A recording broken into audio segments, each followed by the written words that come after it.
барлығымыз оқулығымызды, жұмыс дәптерімізді алдымызға аламыз. Сыныпта кім жоқ? Барлығымыз үйіміз бар? Өте жақсы. Балалар сабағымыздың тақырыбы құсбегілік фобияның бір түрі деп аталады. Барлығымыз сол тақырыпты ашайық оқулықтағы. 108-ші бет. Өте жақсы. Лексикалық тақырыбымыз құсбегілік фобияның бір түрі. Ал грамматикалық тақырыбымыз жалпы лексиканы қайталау. Осы уақытқа дейінгі өткен ережелерді есімізге түсіреміз және сол бойынша тапсырмалар орындаймыз. Ал сабағымыздағы жалпы оқу мақсатымыз тыңдалған мәтін мазмұнының негізінде сұрақтарға жауап беріп, көтерілген мәселе бойынша өз ойларыңызды білдіресіздер және де амоним, антоним, синонимдерді көркемдік ерекшеліктерге сай қолдана аласыздар. Және бүгінгі сабақта сіздер лексикалық тақырып бойынша материалды меңгересіздер және мәтін бойынша негізгі сұрақтарға жауап бере аласыздар. Грамматикалық тақырып бойынша амоним, антоним, синоним сөздерді бір-бірінен ажыратып, лексика саласында, яғни лексика бойынша өтілген тақырыптарды қорытындылаймыз. Жақсы, түсінікті, не өтетініміз. Олай болса, ең бірінші біз ынтымақтастық атмосферасын орнатайық. Сыныпта жүректен жүрекке әдісі бойынша топтар бір-бірімізге тез-тез бір ауыз тілек айтып шығамыз. Тұрып, аярсыз айтамыз. Аярсыз тиясыз, тез-тез болсын. Аяр, сен мектепті қызы деп қоймақсыз. Ашық сабақ. Үштетсіз. Тек бана бешпен. Ашық сабағын сәтті. Сәтті жүрем. Сабақты алдын береміз. Молодец. Келесі. Жақсы болса сабағын. Сабаққа біз оқышты. Қам сәтті жүрем. Жарайсыз ба?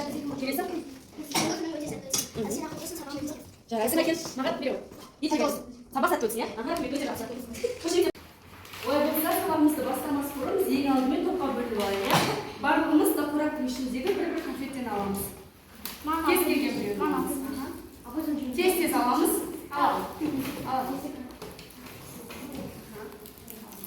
Алдық па? Ашып жемейміз сабақ үстінде. Сабақ соңына Аламыз. Кімге біріншісі?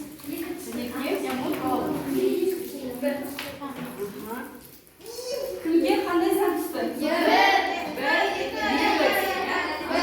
Олай болса, конфеттің сыртында бір деп жазылған оқушылар, сол бір деген санды алған оқушылар сұңқар тобына отырамыз, тез-тез қайтарамыз.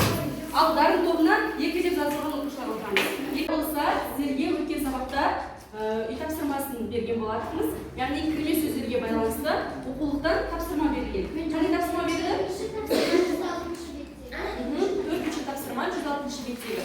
Дәл осы тапсырманы қазір бір-бірімізбен өзара алмасу тәсілі арқылы үй жұмысын тексеретін боламыз. Жанымызда отырған жұртпен ауысамыз жұмыс дәптерімізді. Ауысамыз бір-бірімізбен. Мына жақта алып оқушы, мына жақта алып оқушы. Ауысамыз, сонда ауысамыз. Ал ендеше кеттік. Не есім шығар екен?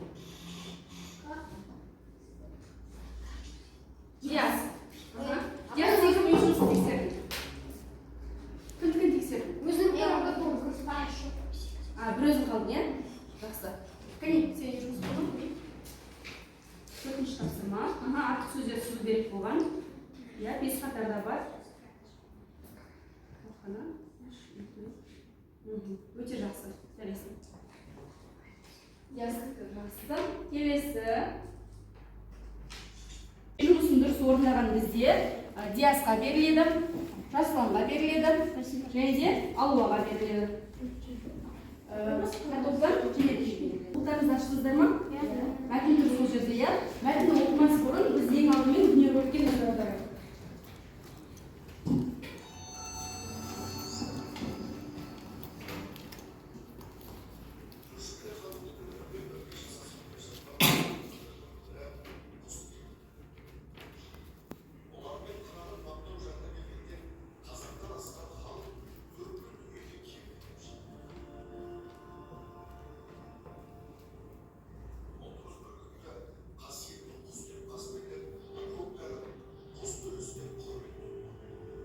Бейнероликте не көрдік? Бейнероликте біздің қазақ халқы бүркіт құсын өте киелі құс деп санаған және де оны қастерлеп баққан және де ол жерде тағы да бүркіт туралы өте қызық ойын болған. Ол кезде бүркітті балапан кезінен қастерлеп өсіріп, сосын оны аң аулауға үйреткен. Өте жақсы. Тағы кімнен болады? Қыран құсы ненің символы дейді? Еркіндіктің символы. Еркіндіктің символы дейді. Енді қандай ақпарат айтылды? Оны және аналарға жерден болмаса, любитель сервинде олар аналар. Тағы? Оларды және аналары 7-10 жасынан бастап үйретеді. Өте жақсы. Және ол біздің Қазақстан ұлттық құсы. Киелі құсы. Айта ғой. Және де ол біздің туымызда бар. Жарайды. Олай болса, келесі оқулықтағы мәтінмен жұмыс жасаймыз, балалар. Мәтінде дәл осы біздің құсбегілік туралы айтылған. Яғни оқулықтағы 108-ші беттегі бірінші тапсырмаға назар аударайықшы бәріміз. Көрдік па? Бірінші тапсырманы көрдік па бардыңыз? Осы жердегі бірінші және екінші азат жолды сұңқар тобы оқиды. Құспен деп басталып, және мына жерге дейін. Басынан бастап мына жерге дейін. Сақталған жерге дейін. Түсінікті, иә? 3 минут уақыт беріледі мәтінді оқуға. Сіздерде болашақ дегеннен бастап соңына дейін.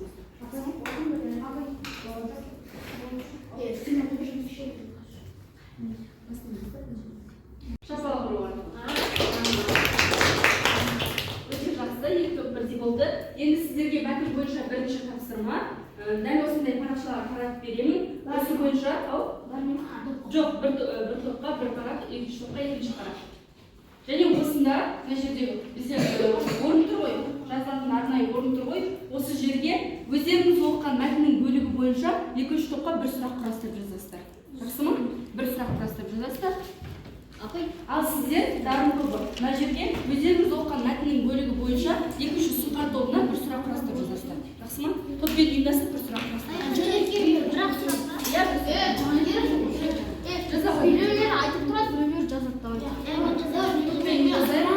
балалар және бізде бүгін тоқпен жұмыс болғандықтан топ ережесін сақтаймыз, иә?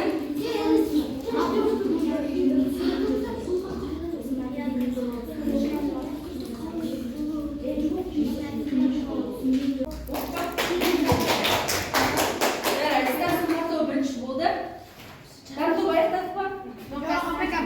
Дарын тобы күтейін, иә?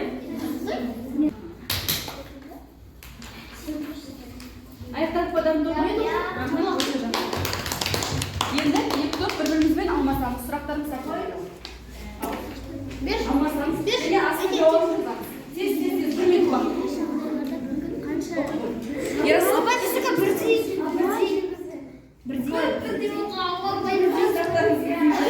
Жақсы.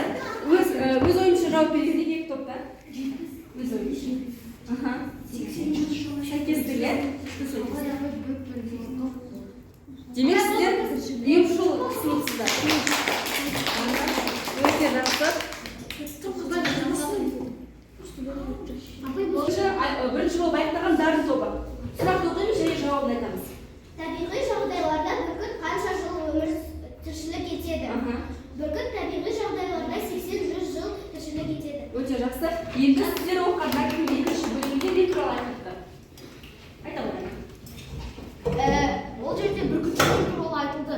7-10 жасқа дейін бүркітті балаға қатты тапсырмайды. Ал сосын 15-17 жастан кейін бүркітті табыстайды. Және де бұл жерде бүркітшілер туралы, олар қайтып үйретеді, қайтып баптайды туралы. Өте жақсы. Келесі, сұңқар тобы. Сіздер сұрақтарыңызды оқыңыздар. Табиғи жағдайларда бүркіт қанша жыл тіршілік етеді? Жауабы 80-100 жыл тіршілік етеді. Өте жақсы. Енді сіздер оқыған мәтіннің бірінші бөлігінде не туралы айтылды? Бұл мәтінде біз бүркіт туралы айтылған және бұрында қазақ халқы оны аналау үшін пайдаланған хобби. Ал қазіргі таңда бұл хобби болып кеткен. Тоқтырамыз ба? Айта ғой. Бұл жерде бүркіт туралы айтылған және оны асырай берген ол өнер немесе хобби болып кетеді. Және ол бүркітті асырау әлі ұрпаққа дейін Атадан балаға жалғасын табады, иә? Өте жақсы.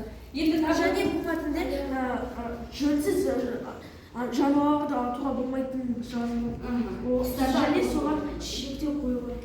Өте жақсы. Енді мәтіннен тағы бөлектіс ақпарат сіздерге құсбегілік хоббидің бір түрі деді. Біз алдыңғы сабақ хоббидің не екенін өткен болатынбыз. Хобби дегеніміз не еді? Адамның сүйікті ісі. Яғни құсбегілік дегеніміз бұл құсты баптайтын адамды менің сүйікті ісім. Ағылшын тілінен аударғанда, өте жақсы. Тағы да айтқан ақпарат сіздерге құсты баптайтын адамды, яғни құсты кішкентай балапан кезінен баптап, қыран бүркітті, яғни баптап, үлкен жаңағы аң аулауға дейінгі дәрежеге жеткізетін адамды біз құсбегі деп атайды екенбіз. Яғни, құсбегі деп аталады. Ол аң аулаушылықтың бір түрі, яғни құсбегішілік дегеніміз ол аң аулаудың бір түрі, яғни кәсіп болып саналады. Түсінікті, құсбегі деп атаймыз. Жақсы. Бірінші тапсырма бойынша екі топқа да жарайсыздар деген 5-5 балдан қоямыз. Екінші тапсырма балалар бізде жазылым жұмысы оқулықтарымыздағы екінші тапсырма 109-шы беттегі екінші тапсырмаға қарайықшы. Оқулығымыздағы 109-шы беттегі екінші тапсырма. Көрдік па? Бұл жерде, яғни бізде тура және ауыспалы мағыналы сөздерді еске түсіру керек боламыз және сол бойынша тапсырманы орындаймыз. Бұл жұмысты біз жасаймыз, жеке жұмыс жасаймыз, яғни жұмыс акттерімізге бүгінгі күнде жазып, екінші тапсырма деп жазып, екі бағана сызамыз және тура және ауыспалы мағыналы сөздерді ажыратамыз бір-бірінен. Экранда тұр, тура және ауыспалы мағыналы сөздерді екі бағанаға бөлініп, яғни сол секілді дәптерлеріңізге сызыңыздар. Жақсы ма? Желтоқсанның 21-і сынып жұмысы бізде тақтаратына көрініп тұр, бүгінгі күн. Желтоқсанның 21-і сынып жұмысы екінші тапсырма дейді. Тақырып жазып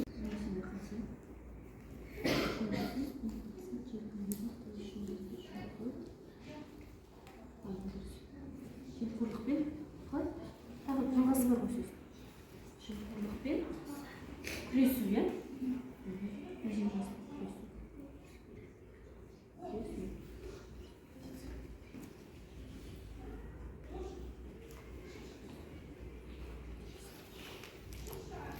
Алуа бірінші аяқтады және өте дұрыс аяқтады тапсырмасын. Келесі. Көмектесті деген мағына. Дұрыс па? Дұрыс. Тура және ауыспалы мағыналы сөздер есіңізге түсіп жатыр ма? Так, үшінші оқушы бізде Айару.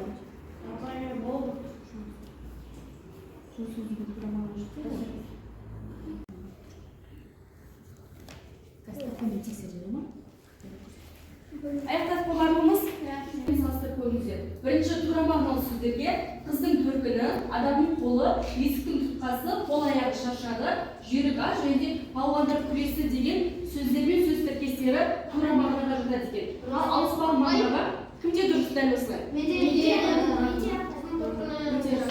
Айкенде дұрыс. Келесі ауыспалы мағынаға жылы сөз, биік мақсат, жеркіндігі, қол ұшын жүйрік ой, жемқорлықпен күресу деген сөздермен сөз тіркестері ауыспалы мағынаға жатады екен, иә? Осы жердегі неге бұл ауыспалы мағынаға жатады, неге бұл тура мағынаға жатады деген сұрақтарыңыз бар ма? Жоқ. Бәрі түсінікті ме? Түсінікті ме? Аяр, бар ма сұрағым? Түсінікті ме? Тақтамен дұрыстай ғой, иә? Жадық па? Кішкене ойымызды бөлу мақсатында дәл қазір нейрожаттығу секілді жасайтын боламыз. Мен сіздерге ең алдымен түсіндіріп өтейін. Бірінші, барлық бірінші топтың оқушысы қатармен шығады, 1 минут уақыттың ішінде дәл осы тақтада көрсетілген қимыл іс-әрекеттер тұр ғой, қолдың түрлі іс-әрекеттері. Сол бойынша тура істеу керек. Мына жерде қалай тұр мысалға? Шатаспай тура істеу керек, иә? Мен қалай көрсетіп тұрмын? Дәл солай. Түсінікті ма? Шатаспауыңыз керек. Және бірінші топ 1 минутта барлығын аяқтап біту керек. Тез-тез бірінен соң бірі. 1, 2, 3 басталды. Қоя ғой. Келесі. Қателеспейміз. Апай, айналып барам ба? Иә, айналып бересіз, айналып. Артынан бересіз. Апай, алып барсаңыз болды. Артынан бересіз. Апай бол. Рахмет. Миымыз шатастың ма? Апай, Қолымыз автоматты түрде кетіп қалады, иә, бірінші минут. жасап жатасыз.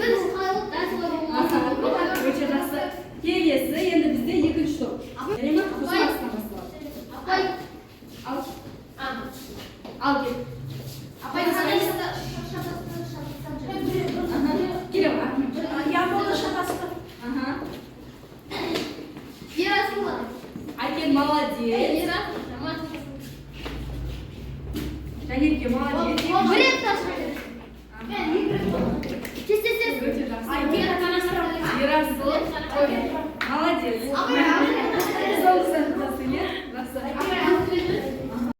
Келесі сабақтарда жасайтын боламыз, иә?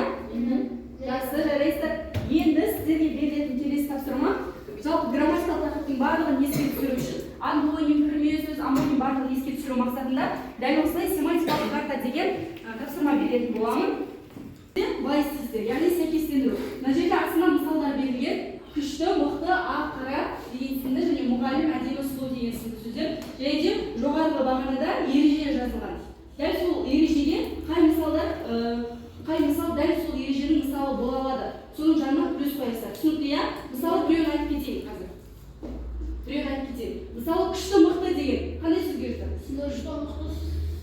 Синоним. Яғни синонимнің ережесі бірінші бағанада тұр. Дәл осы екеуін арасақ плюс қоясыздар. Түсінікті ма? Дәл солай. Тапсырма түсінікті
адамның аяғы жануардың аяғы дейді. Бұл тура мағыналы сөз. Абай дұрыс емес.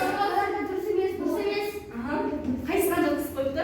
Олар деген амоним сөзге жатқызып қойды. Тура мағынамен амоним сөзге жатқызып, иә? Сонда түсініп алыңыздар, қараңыздар. Тура мағына сөздің бастапқы өзгермеген мағынасы. Адамның аяғы, жануардың аяғы бұл екеуінің де дене мүшесі екенін білдіріп тұр. Сол себептен тура мағынаға жатады. Жақсы. Келесі жоғары төмен деген бізде қарама-қарсы сөздер. Келесі мұғалім сөзі. Мұғалім дұрыс емес. Абай олар деген тура мағынаға жатқызып қойды. Мұғалім сөз бізде кірме сөз ғой балалар. Абай олар деген сөзге абай сұрады. Мұғалім тура мағынаға тоқтамыздағы ережеде тыңдаймыз. Араб парсы сөздерден енген сөздер дегеннің ішінде мұғалім сөзі бар. Яғни естеріңізде болсын, мұғалім сөзі кірме сөзге жатады екен. Жақсы. Екінші топтық бар. Абай бізде бәрі дұрыс, оларда екі қате. Соңғысын тексерейік. Әдемі деген дұрыс. Жақсы. Кеш аяқтағанмен дарын тобында барлығы дұрыс, ал бірінші аяқтағанмен сіздерде кішкене қателік бар екен. Жалпы түсіндіңіздер ғой не екенін? Жақсы. Қазір былай істейміз. Тек бірінші бастапқы төрт сөздің қарама-қарсы мағынасын табу керексіздер. Қарама-қарсы сөздер яғни. Жоқ, жазбайсыздар. Бірінші төртеуін сіздер ауызша айтасыздар. Бірінші топ қана. Сіздер екінші топ мүлдем сөйлемейсіздер. Тыныш отырасыздар ма? Жақсы ма? Келесі сөзге сіздер айтасыздар. Қараңыз енді. Мысалға мен біреуін мысалға келтіремін. Қараңыздар. Мысалы, дәл осылай сөз шығады.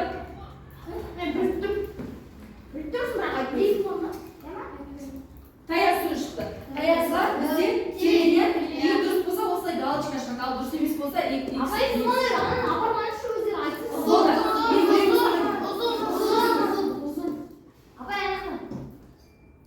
дұрыс, біреуі дұрыс. Келесі.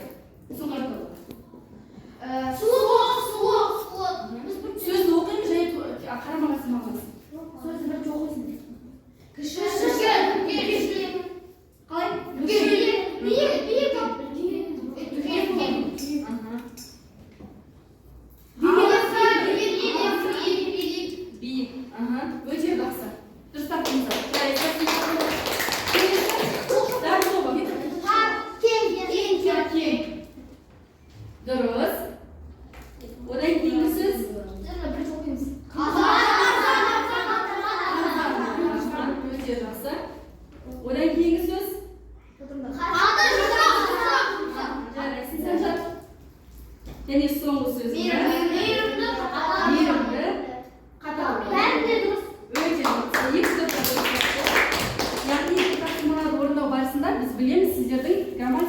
жарыстарды толық меңгергендеріңізге, иә? Жарайсыздар. Ал енді балалар сабақтың соңына да таяп қалдық. Сабақтың соңы, яғни кері байланысты жүзеге асырамыз. Бүгінгі сабақтағы тапсырмалар сіздерге ұнады ма?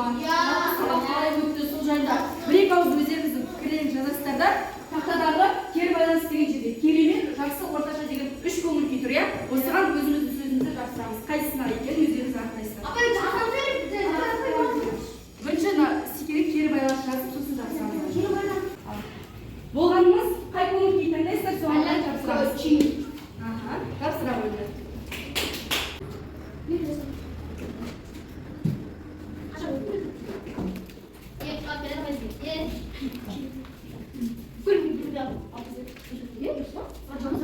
Кім айтқады?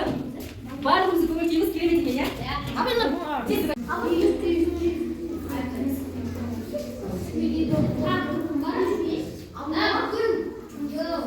Бірінші топ үйге тапсырма жазыңыздар. Сіздер болыңыздар. Тапсырмасын жазып аламыз. Үйге тапсырма балалар, кітаптағы 110-ші беттегі 5-ші тапсырма сөз жұмбақты шешу. Дәптеріңізге сөз жұмбақты сызып, әдемілеп жазып береміз тапсырмасын. Сіздерден бүгінгі сабақ бойынша кері байланысты алдым, иә? Және оны мен сабақтың соңында оқимын. Және бүгінгі белсенділіктеріңіз бойынша да бағалаймын, иә? Енді менің сіздерге кері байланысым мынадай болмақ. Яғни мен екі топты жарыстырып, топтық жұмыс түрінде өткіздім. Маған екі топтың да бүгінгі тапсырмаларды орындау барысындағы белсенділіктері өте қатты ұнады. Әсіресе сұңқар тобы жылдам орындады, дегенмен кішкене кемшіліктер болды. Дарын тобы кейіннен орындаса да бүкіл тапсырманы дұрыс